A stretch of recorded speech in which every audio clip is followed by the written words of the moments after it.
Kind of potential ఉన్న వాళ్ళు youngsters, యువకులు. ఇవన్నీ ఎందుకు చెప్తా ఉన్నాను అని అంటే, రాజకీయ సిచ్యువేషన్లో ఈరోజు ఆంధ్ర రాష్ట్రం గురించి మరీ ముఖ్యంగా, నేను దేశం గురించి పెద్ద మాట్లాడదలుచుకోలేదు, కానీ రాష్ట్రం గురించి అయితే మాత్రం ఖచ్చితంగా ఏం జరుగుతూ ఉంది అనేది మనమంతా కూడా ఇదే రాష్ట్రంలో ఉన్నాం కాబట్టి, ఇది రాష్ట్రం మనది కాబట్టి, మన రాష్ట్రం బాగుండాలని మనం అంతా ఆరాట పడుతున్నాం కాబట్టి ఈ రాష్ట్రంలో రాజకీయ పరిణామాలను మనం గమనించాల్సిన అవసరం ఉంది. అసలు ఈరోజు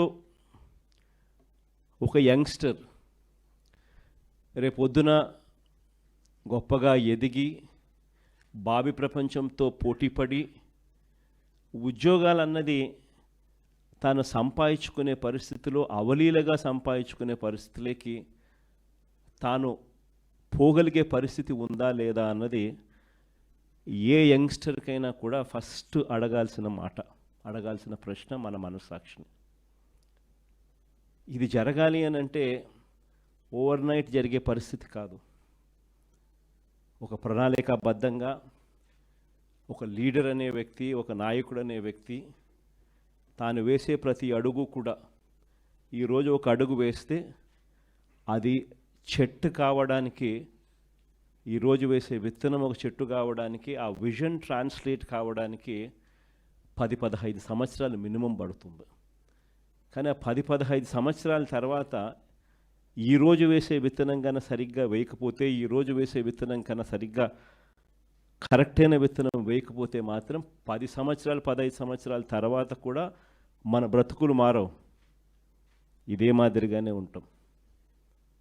మనం లీడర్లుగా కాబోతా ఉన్నప్పుడు మనం చేయాల్సింది ఏమిటి అని అంటే, అలాంటి విత్తనాలు వేసే ఆలోచనలు మన బుర్రలో కదలాలి. ఈరోజు విద్యారంగం చూస్తే మన ప్రభుత్వ హయాంలో ఎలాంటి అడుగులు పడ్డాయి, మన ప్రభుత్వం పోయిన తర్వాత ఈ 18 నెలల కాలంలో ఎలాంటి అడుగులు పడతా ఉన్నాయని చెప్పి ఒకసారి గమనించాల్సిన అవసరం చాలా ఉంది.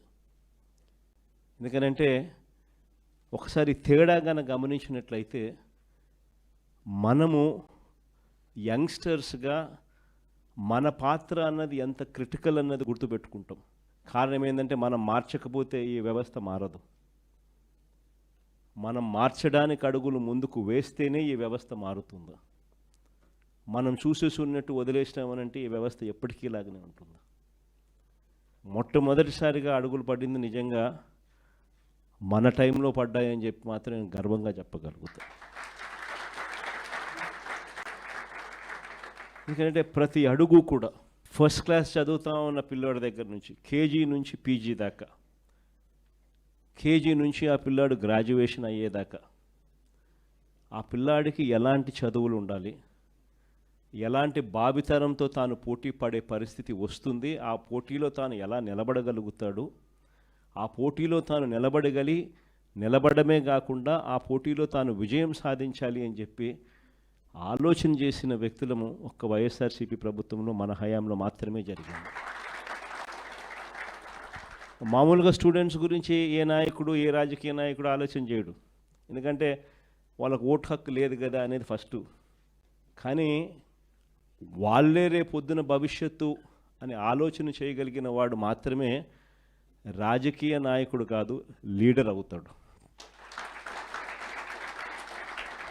అలాంటి అడుగులు పడింది వైఎస్ఆర్సీపీ అని నేను గొప్పగా చెప్పగలుగుతా. మొట్టమొదటి అడుగులు ఇంగ్లీష్ మీడియం వైపులో అడుగులు పడ్డాయి. బడులు మార్చాలి, గవర్నమెంట్ బడులలో చదివే పిల్లలు కాంపిటేటివ్గా, ఒక ఆస్పిరేషన్గా ఎవరైనా కూడా why should anybody go to Narayana, why should anybody go to Chaitanya, why should anybody go to any private పెద్ద స్కూలు. మన గవర్నమెంట్ స్కూళ్ళు ఎందుకు అలా లేవు, మన గవర్నమెంట్ స్కూళ్ళు ఎందుకు ప్రైవేట్ స్కూళ్ళతో పోటీ పడే పరిస్థితి ఎందుకు లేదు, గవర్నమెంట్ స్కూళ్ళ ప్రైవేట్ స్కూళ్ళతో పోటీ పడే పరిస్థితి వచ్చినప్పుడు, లేదా ప్రైవేట్ స్కూల్సే గవర్నమెంట్ స్కూల్స్తో పోటీ పడే పరిస్థితి తీసుకొచ్చినప్పుడు అప్పుడు పేదవాడి జీవితం బాగుపడుతుంది అన్నది మొట్టమొదటి సీడ్ అక్కడి నుంచి పడింది. ఆ సీడ్లో భాగంగా వేగంగా అడుగులు మార్చాం. మొట్టమొదటిసారిగా ఇంగ్లీష్ మీడియం తీసుకొచ్చాం. Mandatory English medium, compulsory English medium స్కూల్స్గా ఇంగ్లీష్ మీడియం స్కూల్స్ మార్చాం. 3వ తరగతి నుంచే టోఫుల్ను ఒక పీరియడ్గా తీసుకొచ్చినాం. 3వ తరగతి నుంచే సబ్జెక్ట్ టీచర్ కాన్సెప్ట్స్ని తీసుకొచ్చినాం. ప్రతి పిల్లాడి చేతిలోనూ ఆక్స్ఫర్డ్ డిక్షనరీ కూడా బుక్కులతో పాటు ఇచ్చినాం, తెలుగు టు ఇంగ్లీష్ ట్రాన్స్లేషన్కు ఫెసిలిటేట్ చేస్తూ.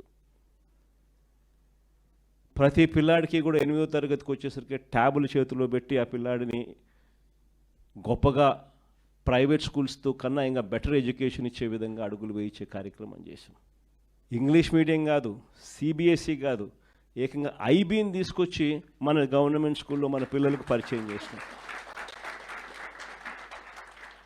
ఐబీ వాళ్ళు జెనీవా నుంచి వచ్చి మన స్టేట్ గవర్నమెంట్తో పనిచేయడం మొదలుపెట్టారు.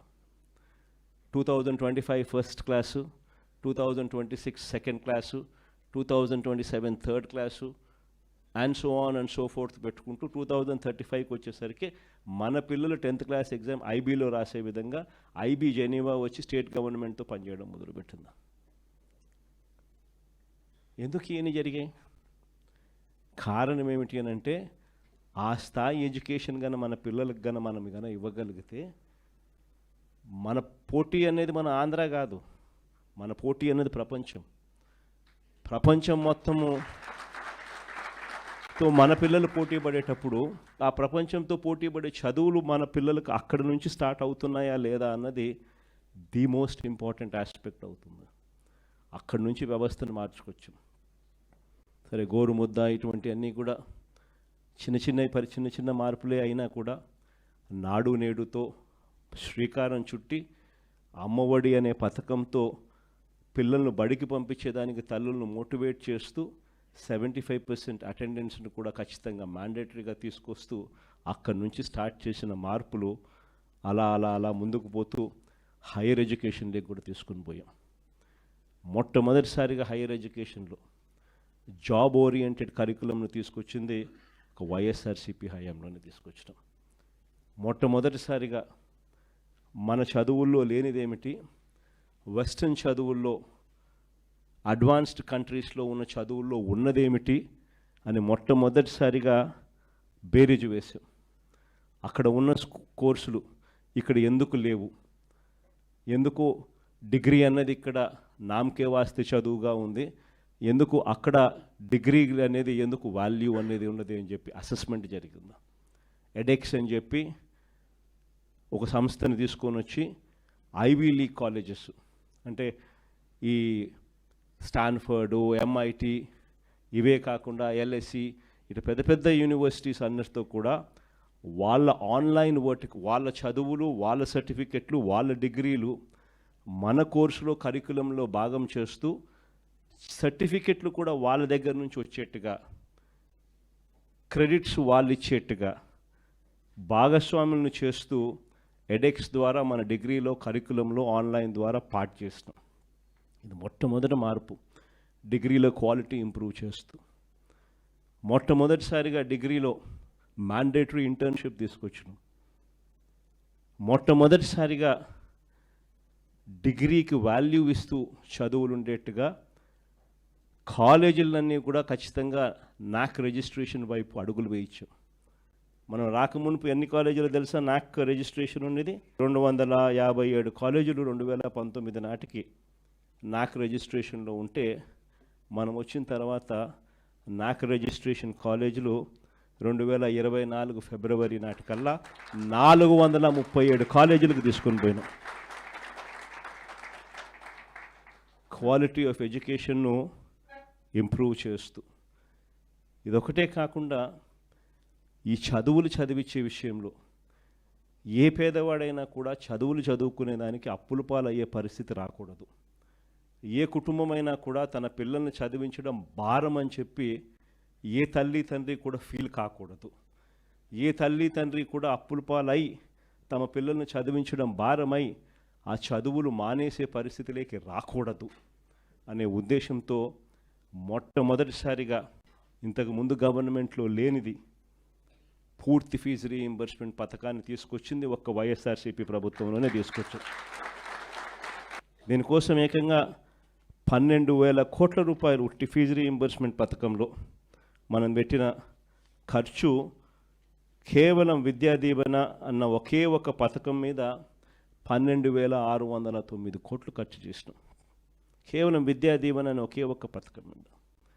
ప్రతి త్రైమాసికం అయిపోయే లోపల, ఈ త్రైమాసికం అయిపోయిన వెంటనే మళ్ళీ నెక్స్ట్ త్రైమాసికంలో పడేసరికే ఆ మంత్లో జనవరి, ఫిబ్రవరి, మార్చ్ అంటే ఏప్రిల్లో వెరిఫికేషన్ చేసి మేలో జనవరి, ఫిబ్రవరి, మార్చికి సంబంధించిన ఫీజులు తల్లుల ఖాతాల్లోకి వేసే కార్యక్రమం చేసాం.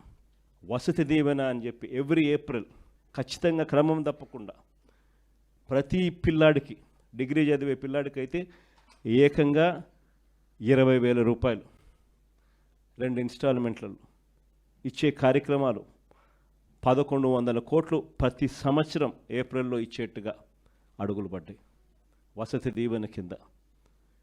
ఆ రకంగా అడుగులు వేస్తూ ప్రతి పిల్లాడిని కూడా చదివించే విధంగా, చదువుల కోసం ఆ తల్లిదండ్రులు అప్పుల పాలయ్యే పరిస్థితి రాకుండా చూడడం కోసం మన ప్రభుత్వంలో తపన, తాపత్రయంతో అడుగులు పడితే ఆ వసతి దీవెన అనే పథకం ఒక్కదాని కోసమే మరో 4,275 కోట్లు ఖర్చు చేశాం. అంటే కేవలం విద్యా దీవెన, వసతి దీవెన అంటే హయ్యర్ ఎడ్యుకేషన్లో మన పిల్లలకు గొప్ప చదువులు చదవాలి, ఆ చదువుల కోసం తల్లిదండ్రులు అప్పుల పాలయ్యే పరిస్థితి రాకూడదు అని చెప్పి కేవలం ఈ 2 పథకాలు, సంపూర్ణ ఫీజు రీయింబర్స్మెంట్ పథకం విద్యా దీవెన అండ్ వసతి దీవెన, ఈ 2 పథకాల కోసమే ఏకంగా 16,800 కోట్ల రూపాయలు ఖర్చు చేసిన ప్రభుత్వం ఒక్క వైఎస్ఆర్సీపీ ప్రభుత్వమే చెప్తాను. దీనివల్ల ఏమవుతుంది అని అంటే ఎవరైనా కూడా, మరీ ముఖ్యంగా పేదవాడు, మధ్యతరగతి వాళ్ళు, వీళ్ళెవ్వరికీ కూడా ఫీజులు కట్టలేక చదువులు మానేసే పరిస్థితి ఏ ఒక్కరికి రాకుండా చేసి అడుగులు పడ్డాయి. కానీ ఈరోజు ఏం జరుగుతా ఉంది? ఇవన్నీ నేను చెప్పినటువన్నీ గతం. ఈ చంద్రబాబు నాయుడు గయాంలో, ఈ 18 నెలల కాలంలో అడుగులేమడ్డాయి. Total reverse. స్కూళ్ళ దగ్గర నుంచి మొదలెడితే నాడు నేడు ఆగిపోయింది, ఇంగ్లీష్ మీడియం ఆగిపోయింది, టోఫుల్ క్లాసులు ఎత్తేసినారు, సబ్జెక్ట్ టీచర్ కాన్సెప్ట్ గాలికి ఎగిరిపోయింది, 8వ తరగతి పిల్లలకు ట్యాబులు ఇచ్చేది మానేసినారు. గోరుముద్ద అన్నది అసలు ఈ పొద్దు క్వాలిటీ లేని తిండిగా తయారైపోయింది.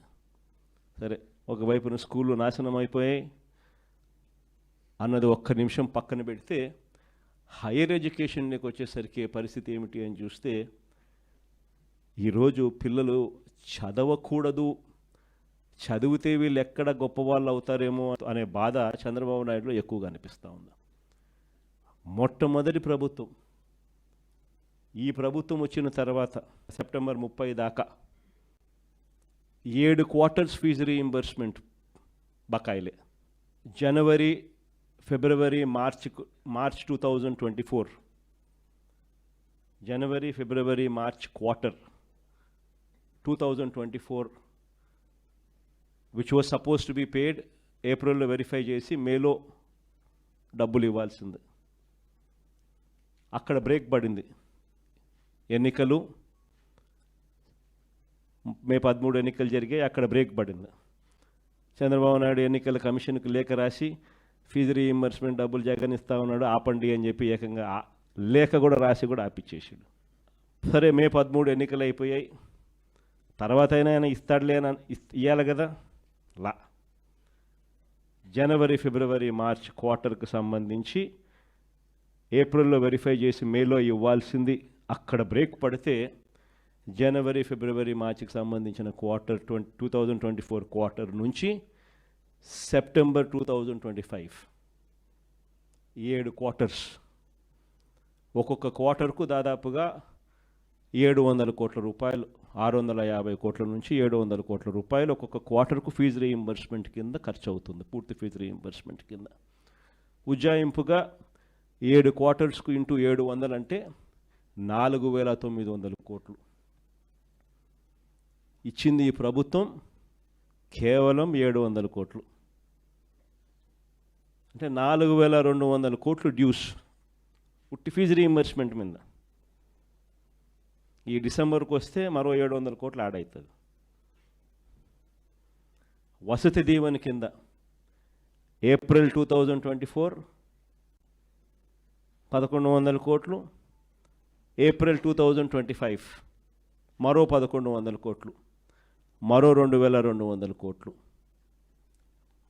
డ్యూస్. అంటే అదొక 4000, ఇదొక 2200, 6200 కోట్లు పిల్లలకు చంద్రబాబు నాయుడు ఇవ్వాల్సింది ఇవ్వకపోవడంతో ఈరోజు పిల్లలు చదువులు మానేస్తూ ఉన్న పరిస్థితి, సర్టిఫికెట్లు రాని పరిస్థితి, తల్లిదండ్రులు గట్టిగా అడగలేని పరిస్థితిలో పిల్లలు ఉండరు. పిల్లల చదువుల కోసం తల్లిదండ్రులు అప్పులు చేస్తూ ఉన్న పరిస్థితి ఈరోజు రాష్ట్రంలో కనిపిస్తూ ఉంది. 6200 కోట్ల రూపాయలు ఫీజు రీయింబర్స్మెంటు, వసతి దీవెన, విద్యా దీవెన కింద ఈరోజు బకాయిలు. ఇలాంటి పరిస్థితుల్లో పిల్లలకు తోడుగా వైఎస్ఆర్సీపీ పార్టీ నాయకత్వం తీసుకోకపోతే రేపొద్దున భవిష్యత్తులో పిల్లలకు చదువులు రావు, చదువులు మానేస్తారు. ఒక చిన్న ఎగ్జాంపుల్ చెప్తా, మీ అందరికీ కూడా తెలిసే ఉంటుంది, జీఈఆర్ రేషియో అని, గ్రాస్ ఎన్రోల్మెంట్ రేషియో అంటారు. అంటే నెంబర్ ఆఫ్ చిల్డ్రన్ ఇంటర్మీడియట్ తర్వాత హైయర్ ఎడ్యుకేషన్కి ఎంతమంది జాయిన్ అవుతున్నారు కాలేజీల్లో అనే లెక్క. 2018-19లో చూస్తే 27.86% మాత్రమే 2018-19లో జీఈఆర్ రేషియో ఉంటే 2023-24 వచ్చేసరికి మనం ఇవన్నీ చేసి తోడుగా నిలబడేసరికి ఏకంగా 37% అది పెరిగింది.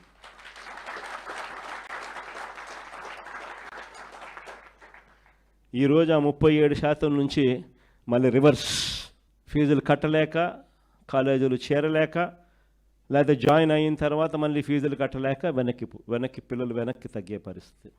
ఒకవైపున చదువుల పరంగా ఇంత దారుణమైన పరిస్థితిలో ఒకవైపున ఉంటే, మరోవైపున ఉద్యోగాల పరంగా, పిల్లల భవిష్యత్ పరంగా ఏ రకంగా ఈ ప్రభుత్వం అడుగులు వేస్తూ ఉంది అన్నది కూడా ఒకసారి గమనించినట్లయితే ఇక్కడ కూడా ఆశ్చర్యకరించే విషయాలు కనిపిస్తాయి. మన ప్రభుత్వ హయాంలో ఒక చిన్న కంపారిజన్ చెప్పడానికి, మన ప్రభుత్వ హయాంలో అక్షరాల ప్రభుత్వ రంగంలోనే దాదాపుగా 6,31,000 ఉద్యోగాలు ప్రభుత్వ పరంగా మనం ఇవ్వగలిగాం. ప్రభుత్వ రంగంలోనే ఒక పర్మనెంట్ ఉద్యోగాలే గవర్నమెంట్ రంగంలో ఇచ్చినది దాదాపుగా 2,13,662 ఉద్యోగాలు ఇచ్చినాం. గ్రామ వార్డు సచివాలయాల్లోనే మన కళ్ళ ఎదుటనే యంగ్స్టర్స్ అందరూ కూడా కనిపిస్తారు గ్రామాల్లో. ఆ గ్రామ వార్డు సచివాలయాల్లోనే దాదాపుగా 1,26,000 మంది ఉద్యోగాలు మన హయాంలో ఇచ్చిన ఉద్యోగాలే మన పిల్లలే కనిపిస్తారు.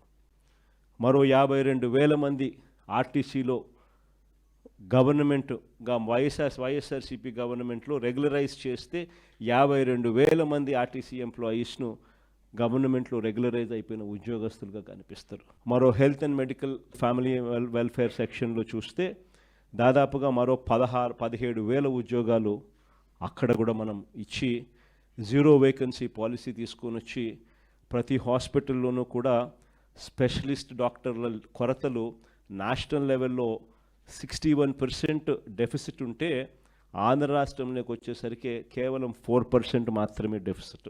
స్పెషలిస్ట్ డాక్టర్లు గవర్నమెంట్ హాస్పిటల్లో అవైలబిలిటీ సంఖ్య. ఆ రకంగా మరో 17,000 మందిని రిక్రూట్ చేసినాం. స్కూల్ ఎడ్యుకేషన్లో దాదాపుగా మరో 10,300 మంది పోస్టులు అక్కడ క్రియేట్ చేసాం. 1998-2008 డిఎస్సి లాంటి ప్రాబ్లమ్స్ అన్నీ కూడా సాల్వ్ చేస్తూ 2019 DSC, 2023 DSC, 2023 KGBV, triple IT ఇవన్నీ కలుపుకుంటే దాదాపుగా మరో 10,300 ఉద్యోగాలు స్కూల్ ఎడ్యుకేషన్లో ఇవన్నీ కూడా ప్యాక్ చేసినాం. ఇవి కాక కళ్ళ ఎదుట కనిపించే గవర్నమెంట్ సెక్టర్లో 2,66,000 మంది వాలంటీర్లు కనిపిస్తారు. ఆప్కాస్లో మరో 1,00,000 మంది కనిపిస్తారు. బ్రేవరేజెస్ కార్పొరేషన్లో మరో 18,000 మంది కనిపించేవాళ్ళు. రేషన్ MDUs, మొబైల్ డిస్పెన్సింగ్ యూనిట్స్లో ఆ డ్రైవరుకు తోడు అటెండరు, మరో 20,000 మంది ఎంప్లాయీస్. ఈ రకంగా దాదాపుగా ఉట్టి ప్రభుత్వ రంగంలో దాదాపుగా 6 లక్షల ఉద్యోగాలు, 6,31,000 ఉద్యోగాలు ఒక్క ప్రభుత్వ రంగంలోనే మనం క్రియేట్ చేయగలిగాం. ఇవి కాక MSME సెక్టర్ అన్నిటికన్నా ఉద్యోగాలకు మూలమైన సెక్టర్ ఏంటంటే MSME సెక్టర్. మన హయాంలో చంద్రబాబు నాయుడు పెండింగ్లో పెట్టిన బకాయిలు, ఇన్సెంటివ్స్ అన్నీ కూడా మనం రిలీజ్ చేసినాం. అన్నీ కూడా మనం రిలీజ్ చేస్తే ఆ MSME ఒక సెక్టర్లోని 4,78,000 MSME యూనిట్స్ను గ్రౌండ్ చేసి వాటి ద్వారా దాదాపుగా మరో 33 లక్షల ఉద్యోగాలు మనం MSME సెక్టర్ ద్వారా మనం క్రియేట్ చేయగలిగాం. అంటే ఒక కాన్ఫిడెన్స్ ఉండేది, వైఎస్ఆర్సీపీ ప్రభుత్వం, జగన్ ప్రభుత్వం MSMEస్కు తోడుగా ఉంది, పెండింగ్ బకాయిలన్నీ తాను క్లియర్ చేశాడు, ప్రతి సంవత్సరం క్రమం తప్పకుండా MSMEలకు కూడా తాను బటన్ నొక్కుతూ ఉన్నాడు. కాబట్టి MSME ఇన్సెంటివ్స్ క్రమం తప్పకుండా ప్రతి సంవత్సరం వస్తాయి మాకు అన్న నమ్మకం. ఆ నమ్మకంతో MSMEలు are the biggest providers of jobs. ఈ పెద్ద కంపెనీలు, సోకాల్డ్ పెద్ద కంపెనీలలో పెద్ద ఉద్యోగాల సంఖ్యలో ఎక్కువ రావు, పెట్టుబడి ఎక్కువ, ఉద్యోగాల సంఖ్య తక్కువ. కానీ MSMEస్లో పెట్టుబడి తక్కువ, ఉద్యోగాలు మాత్రం ఎక్కువ పెట్టుబడితో కంపేర్ చేస్తే.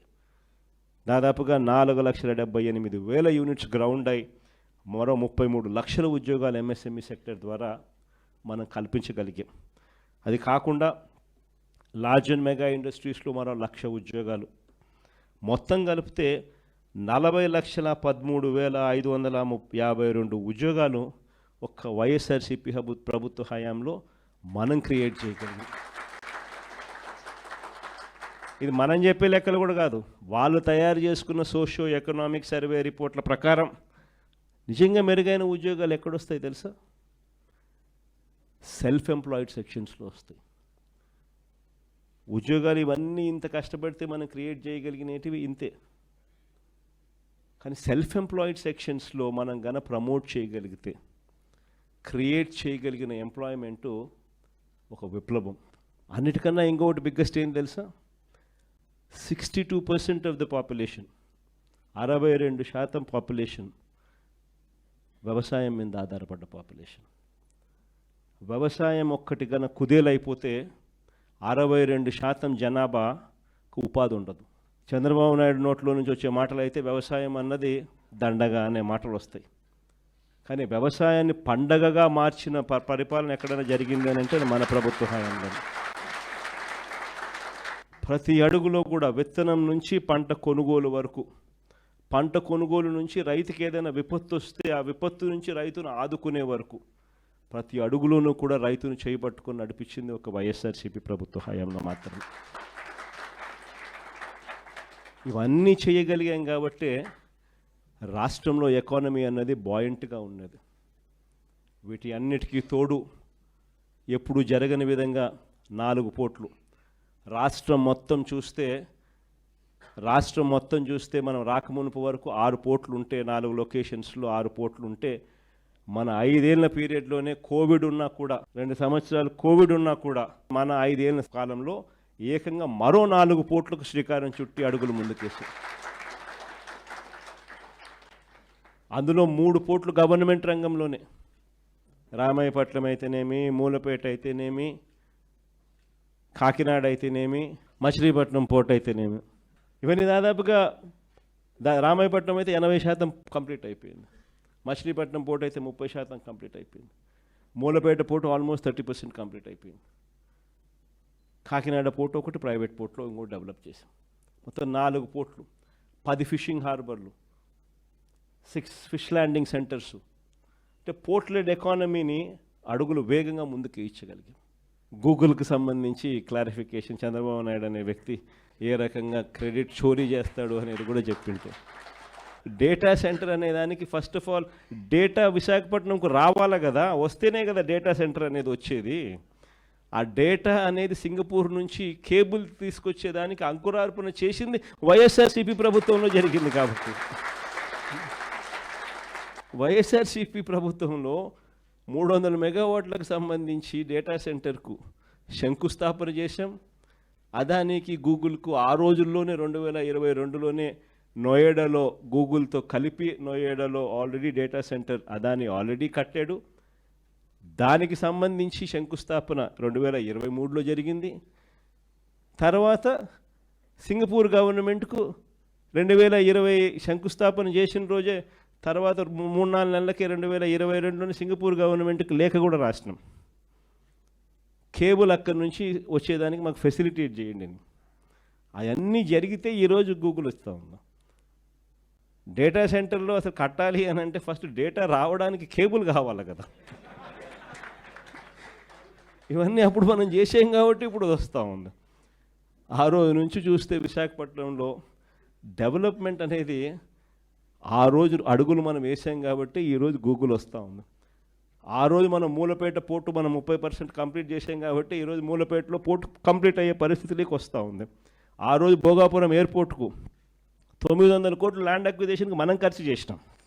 R&R ల్యాండ్ అక్విజిషన్ 900 కోట్లు ఖర్చు చేసి భోగాపురం ఎయిర్పోర్ట్కు ఫౌండేషన్ స్టోన్ వేసి దాదాపు 30% కంప్లీట్ చేసినాం, అన్ని పర్మిషన్లు తీసుకొచ్చి ఇచ్చి. మనం చేశాం కాబట్టి అది కంప్లీట్ అవుతుంది. ఈరోజు నిజంగా చంద్రబాబు నాయుడు చూస్తే అన్ని రివర్స్గానే కనిపిస్తూ ఉండే. మెడికల్ కాలేజీలు అన్నిటికన్నా నిజంగా చాలా అతి దరిద్రమైన పని చంద్రబాబు నాయుడు ఏదైనా చేస్తూ ఉన్నాడంటే ఇది అతి దరిద్రమైన పని.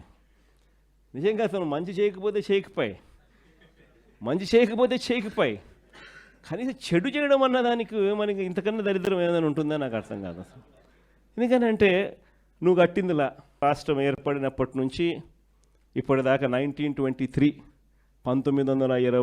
నుంచి 2019 దాకా, అంటే మన ప్రభుత్వం వచ్చేదాకా రాష్ట్రంలో ఉన్న మొత్తం మెడికల్ కాలేజీలు ఎన్ని అంటే 12.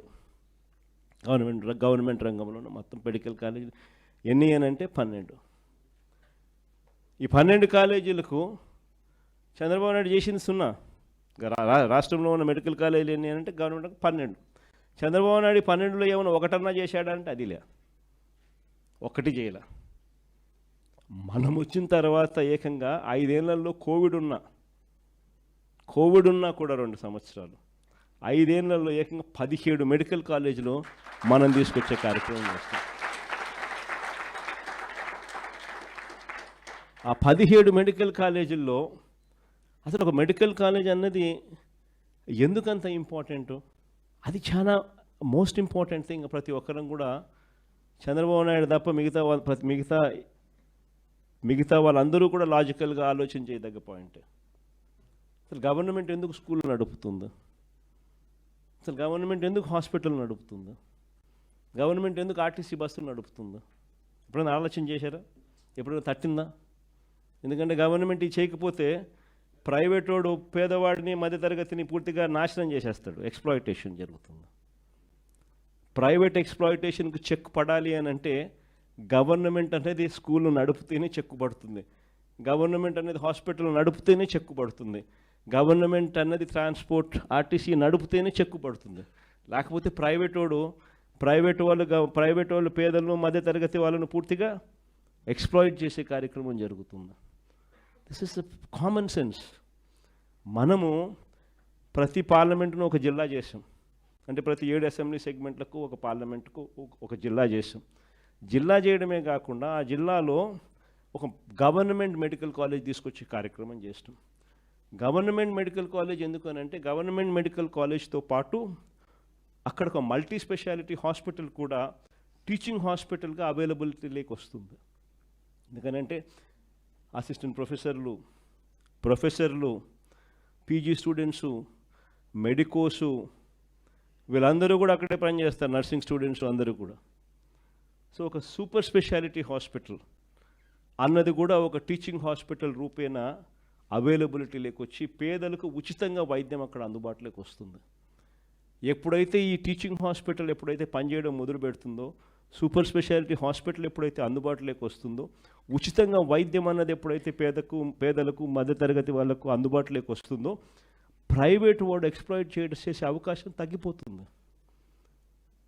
ఎందుకనంటే 50 కిలోమీటర్ల దూరంలో నీకు ఆ హాస్పిటల్ ఉన్నప్పుడు, 50 కిలోమీటర్ల లోపే ఈ హాస్పిటల్లో నీకు ఉచితంగా వైద్యం అందుతూ ఉన్నప్పుడు,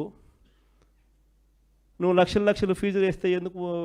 ఎవడు డబ్బు కట్టడు కాబట్టి ప్రైవేట్ ఎక్స్‌ప్లాయిటేషన్ చెక్ పడుతుంది అని పేదలకు మధ్యతరగతులకు ఒకవైపున మంచి చేస్తూ, మరోవైపున ఏకంగా ఈ మెడికల్ కాలేజీల వల్ల 17 మెడికల్ కాలేజీల వల్ల ఏకంగా 4,900 మెడికల్ సీట్లు అవైలబిలిటీలోకి వస్తాయి.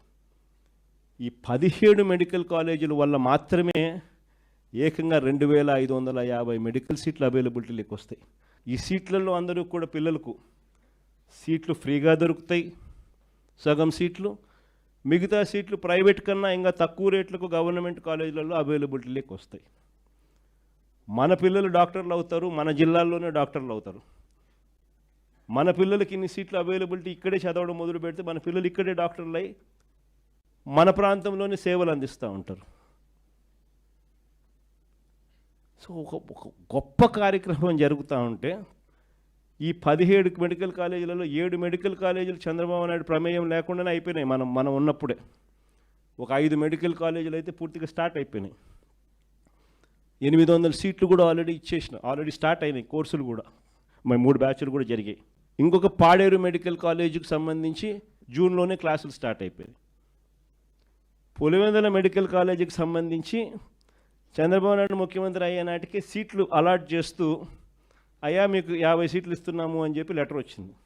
ఈ మనిషి మాకు సీట్లు వద్దు అని లెటర్ ఎన్నిక రాష్ట్రం ముఖ్యమంత్రి మెడికల్ కాలేజీకి 50 సీట్లు ఇస్తే సెంట్రల్ గవర్నమెంట్ మాకు వద్దు అని ఎన్నిక లెక్క రాసినాడు. మొత్తం 17 కాలేజీలలో 7 మెడికల్ కాలేజీలు రెడీగా ఉన్నాయి. 8,000 కోట్లకు దాదాపుగా 3,000 కోట్లు అప్పుడే ఖర్చు చేసేసి పూర్తిగా కాలేజీలు రెడీ అయినాయి. మిగిలిన 10 కాలేజీలకు పెట్టాల్సింది 5,000 కోట్లు. 5 ఏళ్ళ టైం ఉంది. సంవత్సరానికి 1,000 కోట్లు. మనిషికి మనసు రాదు. 1,000 కోట్లు. రాష్ట్ర బడ్జెట్ చూస్తే 2,50,000 కోట్లు. సంవత్సరానికి కావాల్సింది 1,000 కోట్లు. 5 ఏళ్ళకి కలిపి 5,000 కోట్లు. పోనీ ఆయన పెట్టకపోతే మేము వచ్చినా మేము చేసుకుంటాం. కానీ కనీసం ఇలా స్కాములు చేస్తూ అమ్మడం ఏంది అని అడుగుతా ఉన్నా. స్కాములు చేస్తూ అమ్మేదానికోసం శ్రీకారం చుడతా ఉన్నాడు. సో ఈ స్థాయికి దిగజారిపోయిన ఈ మనిషిని నిజంగానే క్వశ్చన్ చేయగలిగిన వ్యక్తులు ఎవరైనా ఉండారు అని అంటే అది యంగ్స్టర్స్ నుంచి మొదలు కావాలి. ఎన్ని మీరు ముందుకు తీసుకొని పోవాలి. రాష్ట్రంలో 1 కోటి సంతకాల సేకరణ జరుగుతూ ఉంది. 1 కోటి సంతకాల సేకరణ జరుగుతూ ఉంది. స్టూడెంట్ వింగ్స్ను, యూత్ వింగ్స్ను ఏకంగా గ్రామ స్థాయిలోకి తీసుకొని పోయే కార్యక్రమం చేయడానికి YSR Congress party initiation already start అయింది.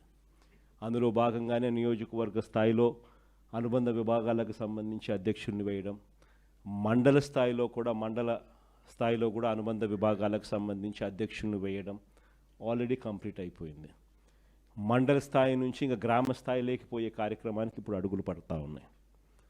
గ్రామ స్థాయిలో కూడా స్టూడెంట్ అనుబంధ విభాగం రావాలి, యూత్ అనుబంధ విభాగం రావాలి.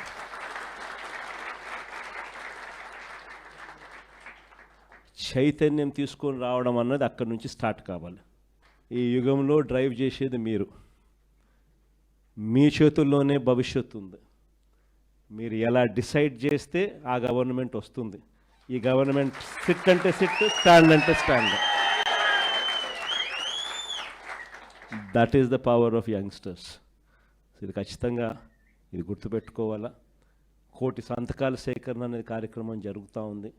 రాష్ట్ర వ్యాప్తంగా కూడా ఈ చంద్రబాబు నాయుడు ప్రభుత్వం మీద గట్టిగా ఒత్తిడి తీసుకొచ్చే దిశగా అడుగులు వేస్తూ 1 కోటి సంతకాల సేకరణ చేస్తూ మెడికల్ కాలేజీలు ఎట్టి పరిస్థితిలోనూ ప్రైవేటైజ్ చేయడానికి మేమంతా వ్యతిరేకం అనే కార్యక్రమాన్ని గొప్పగా శ్రీకారం చుట్టాం. ప్రతి గ్రామంలోనూ రచ్చబండ అనే కార్యక్రమాన్ని లాంచ్ చేస్తూ అక్కడే 1 కోటి సంతకాల సేకరణ కూడా శ్రీకారం చుట్టూ అనుబంధ విభాగాలు ఒకవైపున వేసుకుంటూ మరోవైపున కోటి సంతకాల సేకరణ చేసే కార్యక్రమానికి శ్రీకారం చుట్టాం. సో అవన్నీ కూడా మీరు దగ్గరుండి మీరు కూడా ఇన్వాల్వ్ అయ్యి, మీరు ఇన్వాల్వ్ కావడమే కాకుండా ఇంకా న్యూట్రల్స్, ఇంకా లైక్ మైండెడ్ పీపుల్ను, ఇంకా మిగతా వాళ్ళందరినీ కూడా మనం అందరినీ కూడా కలుపుకొని పోయే కార్యక్రమాలు కూడా చేస్తూ, అందరినీ కూడా ఈ స్ట్రీమ్ ఆఫ్ థింకింగ్ లేక ఎక్స్ప్లెయిన్ చేస్తూ, వీళ్ళందరినీ కూడా మమేకం చేస్తూ ఈ కార్యక్రమం జరిగించాలి. ఇందులో మీ పాత్ర చాలా క్రిటికల్ అన్నది గుర్తుపెట్టుకోండి.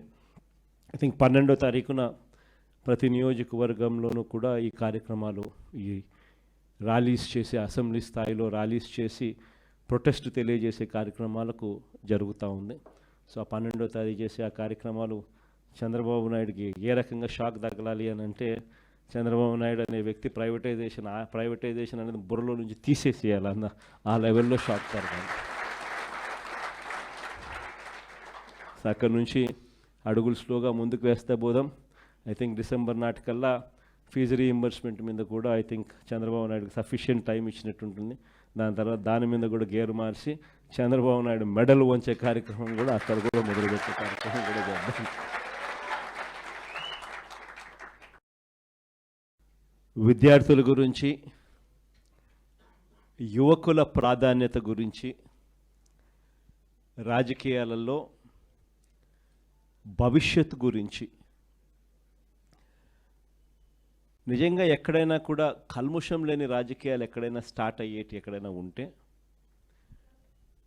రాజకీయ నాయకుడు పలానివాడు అని చెప్పి ఎవరైనా కూడా గర్వకారణంగా ఫలానివాడు మా నాయకుడు అని చెప్పుకునే పరిస్థితి ఎక్కడి నుంచి అయినా స్టార్ట్ అవుతుందని అంటే, దాని బీజం పడాల్సింది కరెక్ట్గా యువత నుంచి బీజం పడాలి, స్టూడెంట్ నుంచి బీజం పడాలి. మీరంతా ఇప్పుడు జనరేషన్ జీలో ఉన్నారు. జనరేషన్ జీలో ఉన్న మీరంతా కూడా నెక్స్ట్ తరానికి, భావితరానికి మీరంతా కూడా దిక్సూచులు కాబోతూ ఉన్నారు. రాజకీయాలలో నిజంగా తులసి మొక్కల్లా నిజంగా ఎదగాలి. రాజకీయాలంటే ఎలా ఉండాలి అని అంటే, ఫలానోడు మన రాజకీయ నాయకుడు, ఫలానివాడు మా నాయకుడు అని చెప్పి కాలర్ ఎగిరేసుకొని చెప్పే విధంగా కింద వాళ్ళు మన వైపును చూసే పరిస్థితి ఉండాలి. మన యంగర్ జనరేషన్ మన వైపు చూసేట్టుగా ఉండాలి. దట్ కెన్ ఓన్లీ హ్యాపెన్ మనలో ఆ గుణాలు కనిపించినప్పుడు, మనలో ఆ క్యారెక్టర్ కనిపించినప్పుడు మాత్రమే ఆ పరిస్థితులు వస్తాయి. రాష్ట్రంలో ఈరోజు ఏం జరుగుతూ ఉంది, ఎలా జరుగుతూ ఉంది, పరిస్థితులు ఏమిటి, ఇవన్నీ కూడా మీకు తెలియనేటివి కాదు. గట్టిగా విద్యార్థులు, గట్టిగా యువత అడుగులు ముందుకు వేస్తే దేశాలలో గవర్నమెంట్లు మారిపోతూ ఉన్నాయి. రాష్ట్రాలలో గవర్నమెంట్లు మారిపోవడం అనేది పాత స్టోరీ అయిపోతే, ఏకంగా బంగ్లాదేశ్ లాంటి దేశాల్లో సైతం గవర్నమెంట్లను మార్చేసి కొత్త గవర్నమెంట్లు వచ్చేసే కార్యక్రమాలు జరుగుతాయి. ఆ కైండ్ ఆఫ్ పొటెన్షియల్ ఉన్న వాళ్ళు యంగ్స్టర్స్, యువకులు. ఇవన్నీ ఎందుకు చెప్తా ఉన్నాను అని అంటే, రాజకీయ సిచ్యువేషన్లో ఈరోజు ఆంధ్ర రాష్ట్రం గురించి మరీ ముఖ్యంగా, నేను దేశం గురించి పెద్ద మాట్లాడదలుచుకోలేదు, కానీ రాష్ట్రం గురించి అయితే మాత్రం ఖచ్చితంగా ఏం జరుగుతూ ఉంది అనేది మనం అంతా కూడా ఇదే రాష్ట్రంలో ఉన్నాం కాబట్టి, ఇది రాష్ట్రం మనది కాబట్టి, మన రాష్ట్రం బాగుండాలని మనం అంతా ఆరాట పడుతున్నాం కాబట్టి, ఈ రాష్ట్రంలో రాజకీయ పరిణామాలను మనం గమనించాల్సిన అవసరం ఉంది. అసలు ఈరోజు ఒక యంగ్స్టర్ రేపొద్దున గొప్పగా ఎదిగి భావి ప్రపంచంతో పోటీపడి ఉద్యోగాలన్నది తాను సంపాదించుకునే పరిస్థితిలో, అవలీలగా సంపాదించుకునే పరిస్థితిలోకి తాను పోగలిగే పరిస్థితి ఉందా లేదా అన్నది ఏ యంగ్స్టర్కైనా కూడా ఫస్ట్ అడగాల్సిన ప్రశ్న మన మనస్సాక్షిని. ఇది జరగాలి అని అంటే ఓవర్ నైట్ జరిగే పరిస్థితి కాదు. ఒక ప్రణాళికాబద్ధంగా ఒక లీడర్ అనే వ్యక్తి, ఒక నాయకుడు అనే వ్యక్తి తాను వేసే ప్రతి అడుగు కూడా, ఈరోజు ఒక అడుగు వేస్తే అది చెట్టు కావడానికి, ఈరోజు వేసే విత్తనం ఒక చెట్టు కావడానికి, ఆ విజన్ ట్రాన్స్లేట్ కావడానికి 10-15 సంవత్సరాలు మినిమం పడుతుంది. కానీ ఆ 10-15 సంవత్సరాల తర్వాత ఈరోజు వేసే విత్తనం కన్నా సరిగ్గా వేయకపోతే, ఈరోజు వేసే విత్తనం కన్నా సరిగ్గా కరెక్ట్ అయిన విత్తనం వేయకపోతే మాత్రం 10 సంవత్సరాలు 15 సంవత్సరాల తర్వాత కూడా మన బ్రతుకులు మారవు, ఇదే మాదిరిగానే ఉంటాం. మనం లీడర్లుగా కాబోతా ఉన్నప్పుడు మనం చేయాల్సింది ఏమిటి అని అంటే, అలాంటి విత్తనాలు వేసే ఆలోచనలు మన బుర్రలో కదలాలి. ఈరోజు విద్యారంగం చూస్తే మన ప్రభుత్వ హయాంలో ఎలాంటి అడుగులు పడ్డాయి, మన ప్రభుత్వం పోయిన తర్వాత ఈ 18 నెలల కాలంలో ఎలాంటి అడుగులు పడతా ఉన్నాయని చెప్పి ఒకసారి గమనించాల్సిన అవసరం చాలా ఉంది. ఎందుకనంటే ఒకసారి తేడాగాన గమనించినట్లయితే మనము యంగ్స్టర్స్గా మన పాత్ర అన్నది ఎంత క్రిటికల్ అన్నది గుర్తుపెట్టుకుంటాం. కారణం ఏంటంటే మనం మార్చకపోతే ఈ వ్యవస్థ మారదు. మనం మార్చడానికి అడుగులు ముందుకు వేస్తేనే ఈ వ్యవస్థ మారుతుంది. మనం చూసేసున్నట్టు వదిలేసినామనంటే ఈ వ్యవస్థ ఎప్పటికీ ఇలాగనే ఉంటుంది. మొట్టమొదటిసారిగా అడుగులు పడింది నిజంగా మన టైంలో పడ్డాయని చెప్పి మాత్రం నేను గర్వంగా చెప్పగలుగుతాను. ఎందుకంటే ప్రతి అడుగు కూడా ఫస్ట్ క్లాస్ చదువుతా ఉన్న పిల్లాడి దగ్గర నుంచి కేజీ నుంచి పీజీ దాకా, కేజీ నుంచి ఆ పిల్లాడు గ్రాడ్యుయేషన్ అయ్యేదాకా ఆ పిల్లాడికి ఎలాంటి చదువులు ఉండాలి, ఎలాంటి భావితరంతో తాను పోటీ పడే పరిస్థితి వస్తుంది, ఆ పోటీలో తాను ఎలా నిలబడగలుగుతాడు, ఆ పోటీలో తాను నిలబడమే కాకుండా ఆ పోటీలో తాను విజయం సాధించాలి అని చెప్పి ఆలోచన చేసిన వ్యక్తులము ఒక్క వైఎస్ఆర్సీపీ ప్రభుత్వంలో మన హయాంలో మాత్రమే జరిగింది. మామూలుగా స్టూడెంట్స్ గురించి ఏ నాయకుడు, ఏ రాజకీయ నాయకుడు ఆలోచన చేయడు, ఎందుకంటే వాళ్ళకు ఓటు హక్కు లేదు కదా అనేది ఫస్ట్. కానీ వాళ్ళే రేపొద్దున భవిష్యత్తు అని ఆలోచన చేయగలిగిన వాడు మాత్రమే రాజకీయ నాయకుడు కాదు, లీడర్ అవుతాడు. అలాంటి అడుగులు పడింది వైఎస్ఆర్సీపీ అని నేను గొప్పగా చెప్పగలుగుతాను. మొట్టమొదటి అడుగులు ఇంగ్లీష్ మీడియం వైపులో అడుగులు పడ్డాయి. బడులు మార్చాలి, గవర్నమెంట్ బడులలో చదివే పిల్లలు కాంపిటేటివ్గా ఒక ఆస్పిరేషన్గా ఎవరైనా కూడా why should anybody go to Narayana, why should anybody go to Chaitanya, why should anybody go to any private పెద్ద స్కూలు. మన గవర్నమెంట్ స్కూళ్ళు ఎందుకు అలా లేవు, మన గవర్నమెంట్ స్కూళ్ళు ఎందుకు ప్రైవేట్ స్కూళ్ళతో పోటీ పడే పరిస్థితి ఎందుకు లేదు, గవర్నమెంట్ స్కూళ్ళ ప్రైవేట్ స్కూళ్ళతో పోటీ పడే పరిస్థితి వచ్చినప్పుడు, లేదా ప్రైవేట్ స్కూల్సే గవర్నమెంట్ స్కూల్స్తో పోటీ పడే పరిస్థితి తీసుకొచ్చినప్పుడు అప్పుడు పేదవాడి జీవితం బాగుపడుతుంది అన్నది మొట్టమొదటి సీడ్ అక్కడి నుంచి పడింది. ఆ సీడ్లో భాగంగా వేగంగా అడుగులు మార్చాం. మొట్టమొదటిసారిగా ఇంగ్లీష్ మీడియం తీసుకొచ్చాం, mandatory English medium, compulsory English medium స్కూల్స్గా ఇంగ్లీష్ మీడియం స్కూల్స్ మార్చాం. 3వ తరగతి నుంచి టోఫుల్ను ఒక పీరియడ్గా తీసుకొచ్చినాం. 3వ తరగతి నుంచి సబ్జెక్ట్ టీచర్ కాన్సెప్ట్స్ని తీసుకొచ్చినాం. ప్రతి పిల్లాడి చేతిలోనూ ఆక్స్ఫర్డ్ డిక్షనరీ కూడా బుక్కులతో పాటు ఇచ్చినాం, తెలుగు టు ఇంగ్లీష్ ట్రాన్స్లేషన్కు ఫెసిలిటేట్ చేస్తూ. ప్రతి పిల్లాడికి కూడా 8వ తరగతికి వచ్చేసరికి ట్యాబులు చేతిలో పెట్టి ఆ పిల్లాడిని గొప్పగా ప్రైవేట్ స్కూల్స్తో కన్నా ఇంకా బెటర్ ఎడ్యుకేషన్ ఇచ్చే విధంగా అడుగులు వేయించే కార్యక్రమం చేసాం. ఇంగ్లీష్ మీడియం కాదు, సిబిఎస్ఈ కాదు, ఏకంగా ఐబీని తీసుకొచ్చి మన గవర్నమెంట్ స్కూల్లో మన పిల్లలకు పరిచయం చేసినాం. ఐబీ వాళ్ళు జెనీవా నుంచి వచ్చి మన స్టేట్ గవర్నమెంట్తో పనిచేయడం మొదలుపెట్టారు.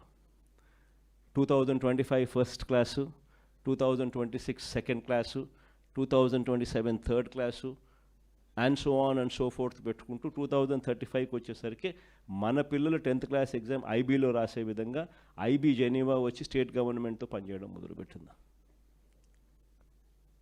ఎందుకు ఇవన్నీ జరిగాయి? కారణం ఏమిటి అని అంటే, ఆ స్థాయి ఎడ్యుకేషన్ కన్నా మన పిల్లలకు కన్నా మనం ఇవ్వగలిగితే, మన పోటీ అనేది మన ఆంధ్ర కాదు, మన పోటీ అన్నది ప్రపంచం మొత్తము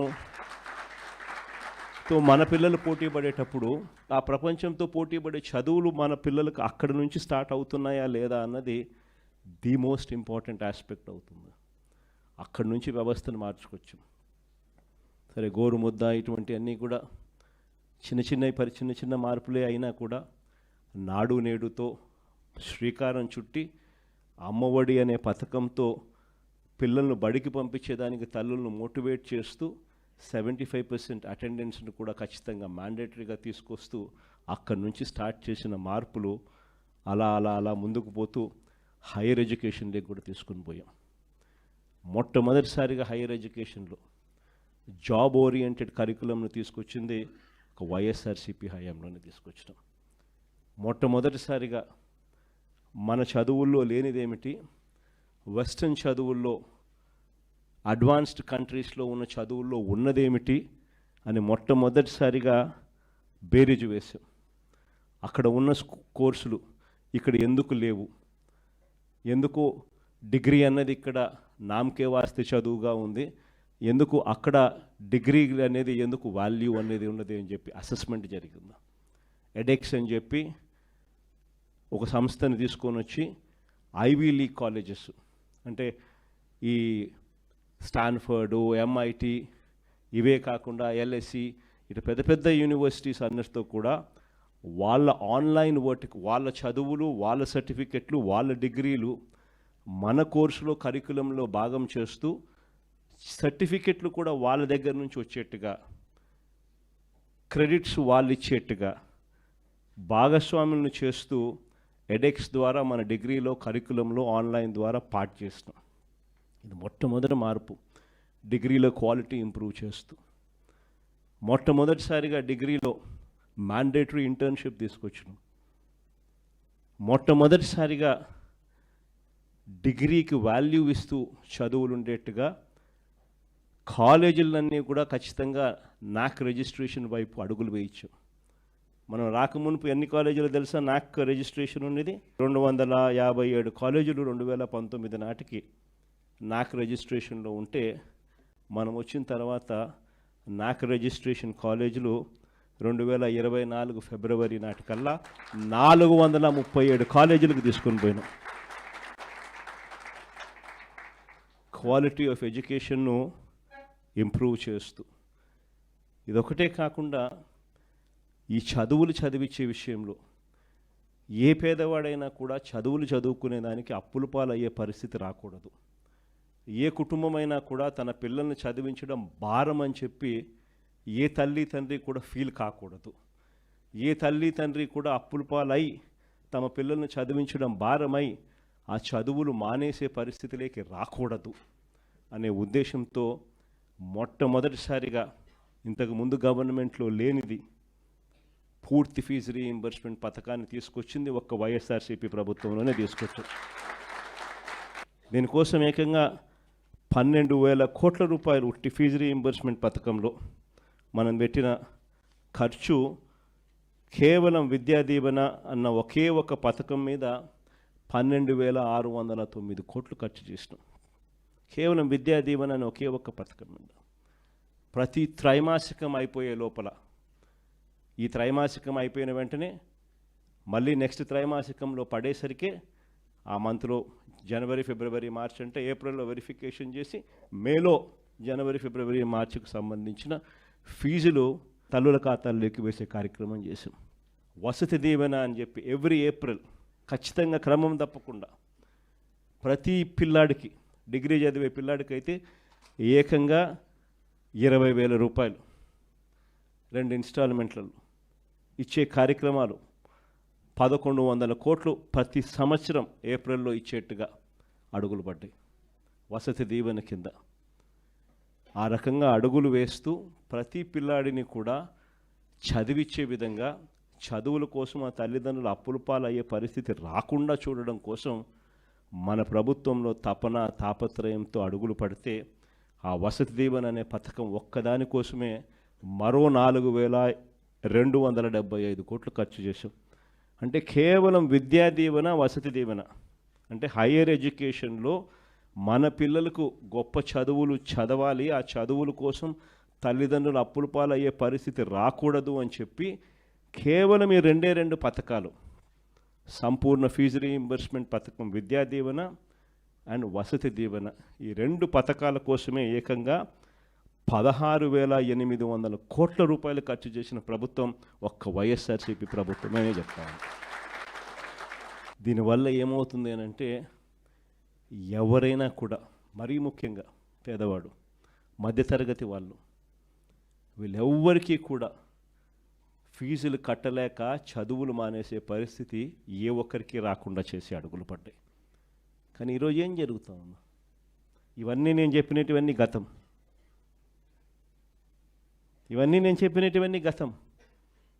ఈ చంద్రబాబు నాయుడు గయాంలో ఈ 18 నెలల కాలంలో అడుగులేమడ్డాయి. Total reverse.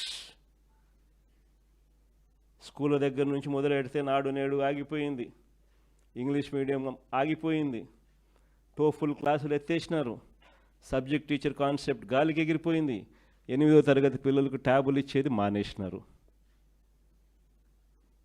గోరుముద్ద అన్నది అసలు ఈ పొద్దు క్వాలిటీ లేని తిండిగా తయారైపోయింది. సరే, ఒకవైపున స్కూళ్ళు నాశనం అయిపోయాయి అన్నది ఒక్క నిమిషం పక్కన పెడితే, హైయర్ ఎడ్యుకేషన్కి వచ్చేసరికి పరిస్థితి ఏమిటి అని చూస్తే, ఈరోజు పిల్లలు చదవకూడదు, చదివితే వీళ్ళు ఎక్కడ గొప్పవాళ్ళు అవుతారేమో అనే బాధ చంద్రబాబు నాయుడులో ఎక్కువగా అనిపిస్తూ ఉంది. మొట్టమొదటి ప్రభుత్వం, ఈ ప్రభుత్వం వచ్చిన తర్వాత సెప్టెంబర్ 30 దాకా 7 క్వార్టర్స్ ఫీజు రీయింబర్స్మెంట్ బకాయిలే. జనవరి, ఫిబ్రవరి, మార్చ్ 2024, జనవరి, ఫిబ్రవరి, March quarter 2024 which was suppose to be paid, ఏప్రిల్లో వెరిఫై చేసి మేలో డబ్బులు ఇవ్వాల్సింది. అక్కడ బ్రేక్ పడింది. ఎన్నికలు మే 13 ఎన్నికలు జరిగాయి, అక్కడ బ్రేక్ పడింది. చంద్రబాబు నాయుడు ఎన్నికల కమిషన్కి లేఖ రాసి ఫీజు రీయింబర్స్మెంట్ డబ్బులు జగన్ ఇస్తా ఉన్నాడు, ఆపండి అని చెప్పి ఏకంగా లేఖ కూడా రాసి కూడా ఆపిచ్చేసాడు. సరే, మే 13 ఎన్నికలు అయిపోయాయి, తర్వాత అయినా ఆయన ఇస్తాడులే అని ఇవ్వాలి కదా.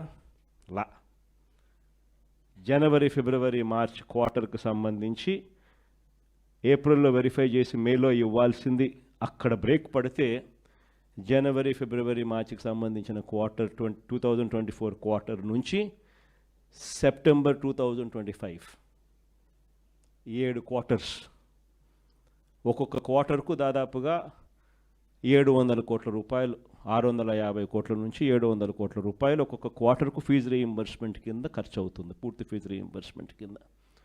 ఉజ్జాయింపుగా 7 క్వార్టర్స్కు ఇంటూ 700 అంటే 4,900 కోట్లు ఇచ్చింది ఈ ప్రభుత్వం.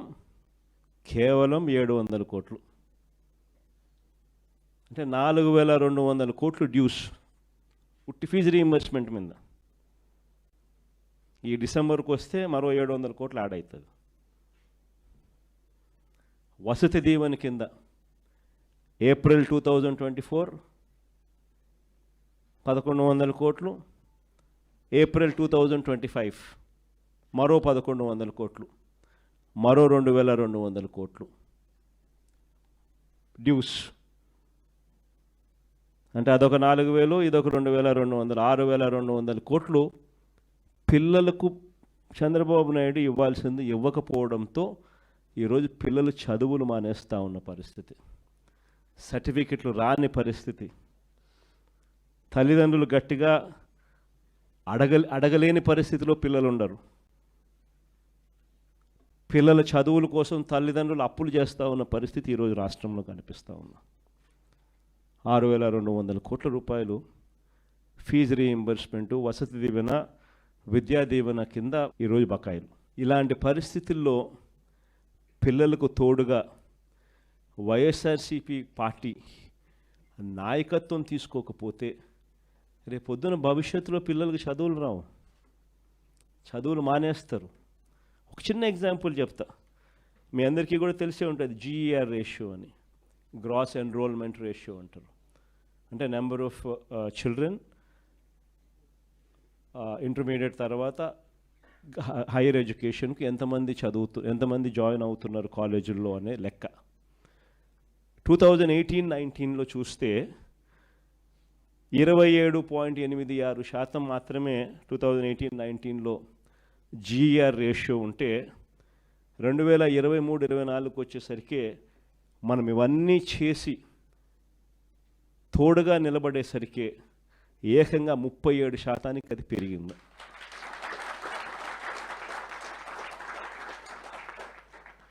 ఈరోజు ఆ 37% నుంచి మళ్ళీ రివర్స్, ఫీజులు కట్టలేక కాలేజీలు చేరలేక, లేదా జాయిన్ అయిన తర్వాత మళ్ళీ ఫీజులు కట్టలేక పిల్లలు వెనక్కి తగ్గే పరిస్థితి. ఒకవైపున చదువుల పరంగా ఇంత దారుణమైన పరిస్థితిలో ఒకవైపున ఉంటే, మరోవైపున ఉద్యోగాల పరంగా, పిల్లల భవిష్యత్ పరంగా ఏ రకంగా ఈ ప్రభుత్వం అడుగులు వేస్తూ ఉంది అన్నది కూడా ఒకసారి గమనించినట్లయితే ఇక్కడ కూడా ఆశ్చర్యకరించే విషయాలు కనిపిస్తాయి. మన ప్రభుత్వ హయాంలో ఒక చిన్న కంపారిజన్ చెప్పడానికి, మన ప్రభుత్వ హయాంలో అక్షరాల ప్రభుత్వ రంగంలోనే దాదాపుగా 6,31,000 ఉద్యోగాలు ప్రభుత్వ పరంగా మనం ఇవ్వగలిగాం. ప్రభుత్వ రంగంలోనే ఒక పర్మనెంట్ ఉద్యోగాలే గవర్నమెంట్ రంగంలో ఇచ్చినది దాదాపుగా 2,13,662 ఉద్యోగాలు ఇచ్చినాం. గ్రామ వార్డు సచివాలయాల్లోనే మన కళ్ళ ఎదుటనే యంగ్స్టర్స్ అందరూ కూడా కనిపిస్తారు గ్రామాల్లో. ఆ గ్రామ వార్డు సచివాలయాల్లోనే దాదాపుగా 1,26,000 మంది ఉద్యోగాలు మన హయాంలో ఇచ్చిన ఉద్యోగాలే మన పిల్లలే కనిపిస్తారు. మరో 52,000 మంది ఆర్టీసీలో గవర్నమెంట్గా వైఎస్ఆర్సీపీ గవర్నమెంట్లో రెగ్యులరైజ్ చేస్తే 52,000 మంది ఆర్టీసీ ఎంప్లాయీస్ను గవర్నమెంట్లో రెగ్యులరైజ్ అయిపోయిన ఉద్యోగస్తులుగా కనిపిస్తారు. మరో health and medical family welfare సెక్షన్లో చూస్తే దాదాపుగా మరో 17,000 ఉద్యోగాలు అక్కడ కూడా మనం ఇచ్చి జీరో వేకెన్సీ పాలసీ తీసుకొని వచ్చి ప్రతి హాస్పిటల్లోనూ కూడా స్పెషలిస్ట్ డాక్టర్ల కొరతలు నేషనల్ లెవెల్లో 61% డెఫిసిట్ ఉంటే ఆంధ్ర రాష్ట్రంలోకి వచ్చేసరికి కేవలం 4% మాత్రమే డెఫిసిట్. స్పెషలిస్ట్ డాక్టర్లు గవర్నమెంట్ హాస్పిటల్లో అవైలబిలిటీ సంఖ్య. ఆ రకంగా మరో 17,000 మందిని రిక్రూట్ చేసినాం. స్కూల్ ఎడ్యుకేషన్లో దాదాపుగా మరో 10,300 మంది పోస్టులు అక్కడ క్రియేట్ చేసాం. 1998-2008 డిఎస్సి లాంటి ప్రాబ్లమ్స్ అన్నీ కూడా సాల్వ్ చేస్తూ 2019 DSC, 2023 DSC, 2023 KGBV, triple IT ఇవన్నీ కలుపుకుంటే దాదాపుగా మరో 10,300 ఉద్యోగాలు స్కూల్ ఎడ్యుకేషన్లో ఇవన్నీ కూడా ప్యాక్ చేస్తాం. ఇవి కాక కళ్ళ ఎదుట కనిపించే గవర్నమెంట్ సెక్టర్లో 2,66,000 మంది వాలంటీర్లు కనిపిస్తారు. ఆప్కాస్లో మరో 1,00,000 మంది కనిపిస్తారు. బ్రేవరేజెస్ కార్పొరేషన్లో మరో 18,000 మంది కనిపించేవాళ్ళు. రేషన్ ఎండియూస్, మొబైల్ డిస్పెన్సింగ్ యూనిట్స్లో ఆ డ్రైవరుకు తోడు అటెండరు మరో 20,000 మంది ఎంప్లాయీస్. ఈ రకంగా దాదాపుగా ఉట్టి ప్రభుత్వ రంగంలో దాదాపుగా 6 లక్షల ఉద్యోగాలు, 6,31,000 ఉద్యోగాలు ఒక ప్రభుత్వ రంగంలోనే మనం క్రియేట్ చేయగలిగినాం. ఇవి కాక ఎంఎస్ఎంఈ సెక్టర్, అన్నిటికన్నా ఉద్యోగాలకు మూలమైన సెక్టర్ ఏంటంటే ఎంఎస్ఎంఈ సెక్టర్. మన హయాంలో చంద్రబాబు నాయుడు పెండింగ్లో పెట్టిన బకాయిలు, ఇన్సెంటివ్స్ అన్నీ కూడా మనం రిలీజ్ చేస్తే ఆ ఎంఎస్ఎంఈ ఒక సెక్టర్లోని 4,78,000 ఎంఎస్ఎంఈ యూనిట్స్ను గ్రౌండ్ చేసి వాటి ద్వారా దాదాపుగా మరో 33 లక్షల ఉద్యోగాలు మనం ఎంఎస్ఎంఈ సెక్టర్ ద్వారా మనం క్రియేట్ చేయగలిగాం.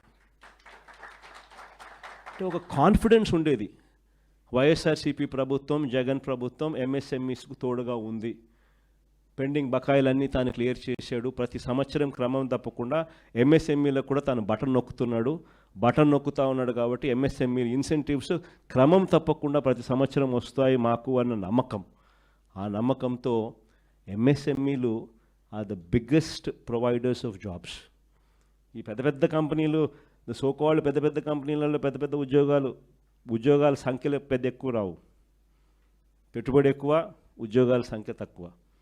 కానీ ఎంఎస్ఎంఈస్లో పెట్టుబడి తక్కువ, ఉద్యోగాలు మాత్రం ఎక్కువ పెట్టుబడితో కంపేర్ చేస్తే. దాదాపుగా 4,78,000 యూనిట్స్ గ్రౌండ్ అయి మరో 33 లక్షల ఉద్యోగాలు ఎంఎస్ఎంఈ సెక్టర్ ద్వారా మనం కల్పించగలిగాం.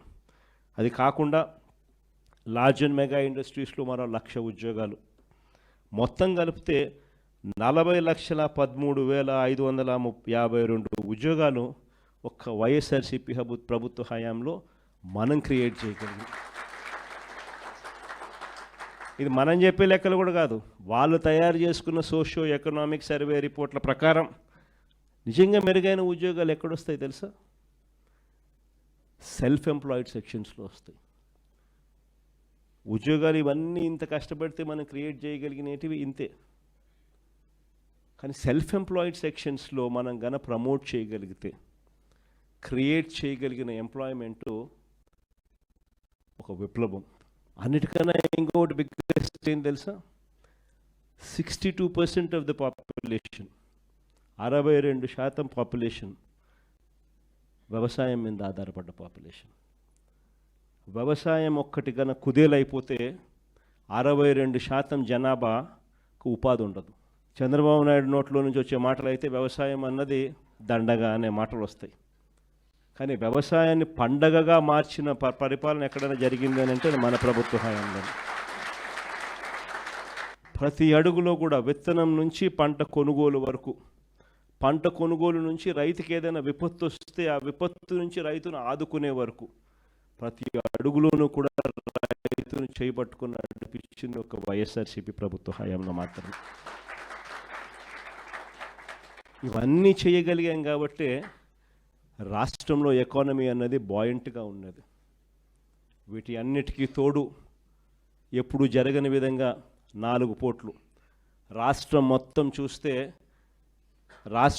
చూస్తే మనం రాకమునుపు వరకు 6 పోర్ట్లు ఉంటే, 4 లొకేషన్స్లో 6 పోర్ట్లు ఉంటే, మన 5 ఏళ్ల పీరియడ్లోనే కోవిడ్ ఉన్నా కూడా, 2 సంవత్సరాలు కోవిడ్ ఉన్నా కూడా, మన 5 ఏళ్ల కాలంలో ఏకంగా మరో 4 పోర్ట్లకు శ్రీకారం చుట్టి అడుగులు ముందుకేసి, అందులో 3 పోర్ట్లు గవర్నమెంట్ రంగంలోనే, రామాయపట్నం అయితేనేమి, మూలపేట అయితేనేమి, కాకినాడ అయితేనేమి, మచిలీపట్నం పోర్ట్ అయితేనేమి. ఇవన్నీ దాదాపుగా రామాయపట్నం అయితే 80% కంప్లీట్ అయిపోయింది, మచిలీపట్నం పోర్ట్ అయితే 30% కంప్లీట్ అయిపోయింది, మూలపేట పోర్టు ఆల్మోస్ట్ 30% కంప్లీట్ అయిపోయింది, కాకినాడ పోర్టు ఒకటి ప్రైవేట్ పోర్ట్లో ఇంకోటి డెవలప్ చేసాం. మొత్తం 4 పోర్ట్లు,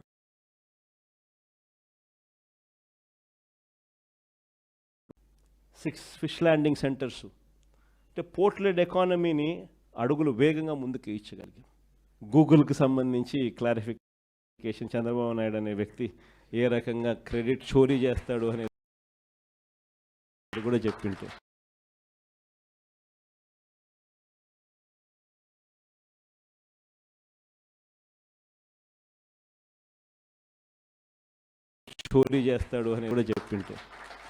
డేటా సెంటర్ అనే దానికి first of all data Visakhapatnam రావాలి కదా, వస్తేనే కదా డేటా సెంటర్ అనేది వచ్చేది. ఆ డేటా అనేది సింగపూర్ నుంచి కేబుల్ తీసుకొచ్చేదానికి అంకురార్పణ చేసింది వైఎస్ఆర్సీపీ ప్రభుత్వంలో జరిగింది. కాబట్టి వైఎస్ఆర్సీపీ ప్రభుత్వంలో 300 మెగావాట్లకు సంబంధించి డేటా సెంటర్కు శంకుస్థాపన చేశాం. అదానికి గూగుల్కు ఆ రోజుల్లోనే 2022లోనే నోయిడాలో గూగుల్తో కలిపి నోయిడాలో already data centre Adani already కట్టాడు. దానికి సంబంధించి శంకుస్థాపన 2023లో జరిగింది. తర్వాత సింగపూర్ గవర్నమెంట్కు 2020 శంకుస్థాపన చేసిన రోజే, తర్వాత 3-4 నెలలకే 2022లోనే సింగపూర్ గవర్నమెంట్కి లేఖ కూడా రాసినాం, కేబుల్ అక్కడి నుంచి వచ్చేదానికి మాకు ఫెసిలిటేట్ చేయండి అని. అవన్నీ జరిగితే ఈరోజు గూగుల్ వస్తూ ఉందాం. డేటా సెంటర్లో అసలు కట్టాలి అని అంటే ఫస్ట్ డేటా రావడానికి కేబుల్ కావాలి కదా. ఇవన్నీ అప్పుడు మనం చేసాం కాబట్టి ఇప్పుడు వస్తూ ఉంది. ఆ రోజు నుంచి చూస్తే విశాఖపట్నంలో డెవలప్మెంట్ అనేది ఆ రోజు అడుగులు మనం వేసాం కాబట్టి ఈరోజు గూగుల్ వస్తూ ఉంది. ఆ రోజు మనం మూలపేట పోర్టు మనం 30% కంప్లీట్ చేసాం కాబట్టి ఈరోజు మూలపేటలో పోర్టు కంప్లీట్ అయ్యే పరిస్థితిలోకి వస్తూ ఉంది. ఆ రోజు భోగాపురం ఎయిర్పోర్ట్కు 900 కోట్లు ల్యాండ్ అక్విజిషన్కి మనం ఖర్చు చేసినాం. R&R ల్యాండ్ అక్విజిషన్ 900 కోట్లు ఖర్చు చేసి భోగాపురం ఎయిర్పోర్ట్కు ఫౌండేషన్ స్టోన్ వేసి దాదాపు 30% కంప్లీట్ చేసినాం. అన్ని పర్మిషన్లు తీసుకొచ్చి ఇచ్చి మనం చేశాం కాబట్టి అది కంప్లీట్ అవుతుంది. ఈరోజు నిజంగా చంద్రబాబు నాయుడు చూస్తే అన్ని రివర్స్గానే కనిపిస్తూ ఉంటాయి. మెడికల్ కాలేజీలు అన్నిటికన్నా నిజంగా చాలా అతి దరిద్రమైన పని చంద్రబాబు నాయుడు ఏదైనా చేస్తూ ఉన్నాడంటే ఇది అతి దరిద్రమైన పని. నిజంగా అసలు మంచి చేయకపోతే చేయకపోయి కనీసం చెడు చేయడం అన్న దానికి మనకి ఇంతకన్నా దరిద్రం ఏదైనా ఉంటుందో నాకు అర్థం కాదు అసలు. ఎందుకంటే నువ్వు కట్టిందిలా రాష్ట్రం ఏర్పడినప్పటి నుంచి ఇప్పటిదాకా 1923 1923 నుంచి 2019 దాకా అంటే మన ప్రభుత్వం వచ్చేదాకా రాష్ట్రంలో ఉన్న మొత్తం మెడికల్ కాలేజీలు ఎన్ని అంటే 12. గవర్నమెంట్ రంగంలో ఉన్న మొత్తం మెడికల్ కాలేజీలు ఎన్ని అని అంటే 12. ఈ 12 కాలేజీలకు చంద్రబాబు నాయుడు చేసింది 0. రాష్ట్రంలో ఉన్న మెడికల్ కాలేజీలు ఎన్ని అంటే గవర్నమెంట్ 12. చంద్రబాబు నాయుడు 12లో ఏమైనా ఒకటన్నా చేశాడంటే అది లే, ఒక్కటి చేయలే. మనం వచ్చిన తర్వాత ఏకంగా 5 ఏళ్లలో కోవిడ్ ఉన్నా కూడా 2 సంవత్సరాలు 5 ఏళ్లలో ఏకంగా 17 మెడికల్ కాలేజీలు మనం తీసుకొచ్చే కార్యక్రమం చేస్తాం. ఆ 17 మెడికల్ కాలేజీల్లో అసలు ఒక మెడికల్ కాలేజ్ అన్నది ఎందుకంత ఇంపార్టెంట్, అది చాలా మోస్ట్ ఇంపార్టెంట్ థింగ్. ప్రతి ఒక్కరం కూడా చంద్రబాబు నాయుడు తప్ప మిగతా వాళ్ళందరూ కూడా లాజికల్గా ఆలోచన చేయదగ్గ పాయింట్. అసలు గవర్నమెంట్ ఎందుకు స్కూల్ నడుపుతుందో, అసలు గవర్నమెంట్ ఎందుకు హాస్పిటల్ నడుపుతుందో, గవర్నమెంట్ ఎందుకు ఆర్టీసీ బస్సులు నడుపుతుందో ఎప్పుడైనా ఆలోచన చేశారా? ఎప్పుడైనా తట్టిందా? ఎందుకంటే గవర్నమెంట్ ఇది చేయకపోతే ప్రైవేట్ వాడు పేదవాడిని మధ్యతరగతిని పూర్తిగా నాశనం చేసేస్తాడు. ఎక్స్ప్లాయిటేషన్ జరుగుతుంది.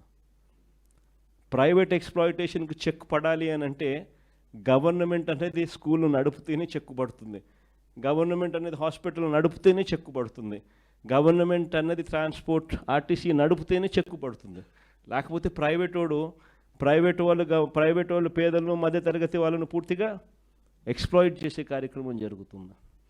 This is common sense. మనము ప్రతి పార్లమెంటును ఒక జిల్లా చేసాం, అంటే ప్రతి 7 అసెంబ్లీ సెగ్మెంట్లకు ఒక పార్లమెంటుకు ఒక జిల్లా చేసాం. జిల్లా చేయడమే కాకుండా ఆ జిల్లాలో ఒక గవర్నమెంట్ మెడికల్ కాలేజ్ తీసుకొచ్చే కార్యక్రమం చేస్తాం. గవర్నమెంట్ మెడికల్ కాలేజ్ ఎందుకనంటే గవర్నమెంట్ మెడికల్ కాలేజ్తో పాటు అక్కడ ఒక మల్టీ స్పెషాలిటీ హాస్పిటల్ కూడా టీచింగ్ హాస్పిటల్గా అవైలబిలిటీలోకి వస్తుంది. ఎందుకనంటే అసిస్టెంట్ ప్రొఫెసర్లు పీజీ స్టూడెంట్సు, మెడికోసు వీళ్ళందరూ కూడా అక్కడే పనిచేస్తారు, నర్సింగ్ స్టూడెంట్స్ అందరూ కూడా.